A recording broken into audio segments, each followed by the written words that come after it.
అంతరిక్షం అంటే అంత ఈజీ కాదు. అది ఎప్పటికీ అంతు చిక్కని రహస్యమే. ఆ రహస్యాలను తెలుసుకోవడానికి అక్కడి వరకు వెళ్లడమే పెద్ద రిస్క్. అయినా భావితరాల కోసం స్పేస్ సీక్రెట్స్ను ఛేదించేందుకు కొంతమంది వెళుతూ ఉంటారు. ఆ లిస్టులో మరో ఇండియన్ చేరిపోయారు. యాక్సియోమ్ మిషన్ 4లో భాగంగా భారత వైమానిక దళ group captain, ISRO astronaut Shubhanshu Shukla అంతర్జాతీయ అంతరిక్ష కేంద్రం ISSలో అడుగుపెట్టనున్నారు. దీంతో ISSకు వెళుతోన్న మొదటి భారతీయుడిగా, అలాగే రోదసీలో అడుగుపెడుతున్న రెండో భారతీయుడిగాను శుక్లా చరిత్ర సృష్టించనున్నారు. గతంలో భారత వైమానిక దళానికి చెందిన రాకేష్ శర్మ రష్యా నుంచి స్పేస్లోకి వెళ్లొచ్చారు. ఇక శుక్లా వెళ్లనున్న ప్రయోగంలో భారత అంతరిక్ష పరిశోధన సంస్థ ఇస్రో కూడా భాగస్వామిగా ఉంది. డ్రాగన్ స్పేస్ క్రాఫ్ట్ కు నాసా మాజీ ఆస్ట్రోనాట్ పెగ్గీ విక్సన్ సారథ్యం వహిస్తున్న ఈ మిషన్ కోసం శుభాంశు శుక్లాతో పాటు మొత్తం 4 వ్యోమగాములు స్పేస్ ఎక్స్ నౌకలో ISSకు చేరుకుంటారు. ఇంతకీ ఎవరి శుభాంశు శుక్లా? ISSలో గడిపేందుకు వ్యోమగాములకు ఎలాంటి ట్రైనింగ్ ఇస్తారు తెలుసుకుందాం. అక్టోబర్ 10, 1985న ఉత్తరప్రదేశ్ లక్నోలో పుట్టిన శుభాంశు శుక్లా 2006 జూన్లో IAF ఫైటర్ వింగ్లోకి నియమితులయ్యారు.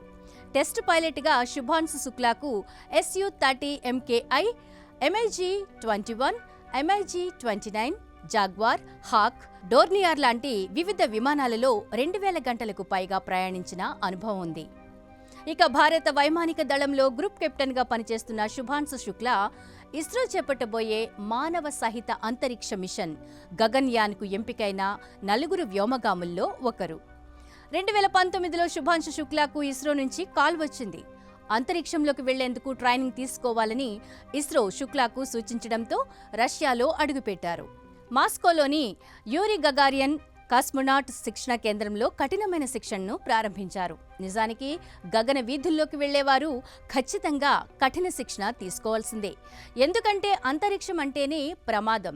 ఎప్పుడు ఎలాంటి ప్రమాదం స్పేస్ షటిల్ తలుపులు తడుతుందో తెలియదు. కాబట్టి ఎలాంటి ప్రమాదం జరిగినా బతికి బయటపడగలిగే సర్వైవల్ స్కిల్స్ నేర్చుకోవాల్సి ఉంటుంది. ముఖ్యంగా లోయర్ ఎర్త్ ఆర్బిట్లో ఉన్నప్పుడు చిన్న చిన్న మీటర్ల నుంచి పెద్ద పెద్ద ఎక్విప్మెంట్ వరకు ఏది సమస్యను తెచ్చిపెడుతుందో ఎవ్వరికీ తెలీదు. కాబట్టి వాటన్నిటికీ సిద్ధంగా ఉండాలి. స్పేస్లో ఉన్నప్పుడే కాదు, తిరిగి వచ్చేటప్పుడు కూడా ప్రమాదానికి గురయ్యే అవకాశాలు ఎక్కువే. అందుకే స్పేస్ ఏజెన్సీలు తమ సిబ్బందికి సేఫ్ ల్యాండింగ్కు సంబంధించిన ట్రైనింగ్ ఇచ్చేందుకు చాలా కష్టపడతాయి. అయినప్పటికీ ఏదో ఒక ముప్పు అవకాశం ఎప్పుడూ ఉంటుంది. తిరిగి వస్తున్న షిప్ని ప్రమాదకరమైన ప్రాంతంలో ల్యాండ్ చేస్తే ఇంకా అంతే సంగతులు. అందుకే ఎక్కడ ల్యాండ్ అయినా కొన్నాళ్ల పాటు ప్రాణాలు కాపాడుకోవడానికి కావలసిన సర్వైవల్ స్కిల్స్ ఆస్ట్రోనాట్స్ తెలుసుకుంటూ ఉంటారు. అందుకే ప్రపంచవ్యాప్తంగా ఉన్న అంతరిక్ష సంస్థలు తమ ఆస్ట్రోనాట్స్కి నిర్జన ప్రదేశాల్లో కూడా ట్రైనింగ్ ఇస్తూ ఉంటాయి. జీరో గ్రావిటీలో ఉండడానికి అలవాటు పడేందుకు ముందుగా భూమి మీద మైక్రో గ్రావిటీలో సర్వైవ్ అవ్వాలి. దీనికోసం ఒక్కో శిక్షణ సంస్థ ఒక్కో రకమైన పద్ధతులు వాడుతూ ఉంటుంది.